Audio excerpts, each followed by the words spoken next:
Abshiir goota koo abdii hin murini. Sirratti wal tuulee rakkoon bara baraa akka achiin ceeneef sitti cufus karaa.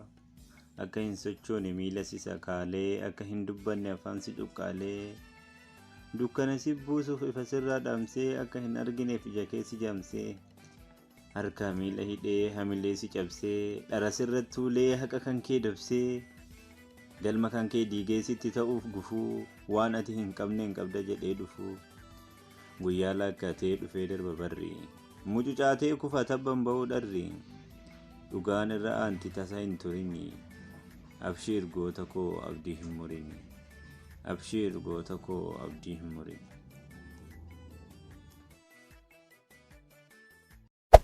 Hey there.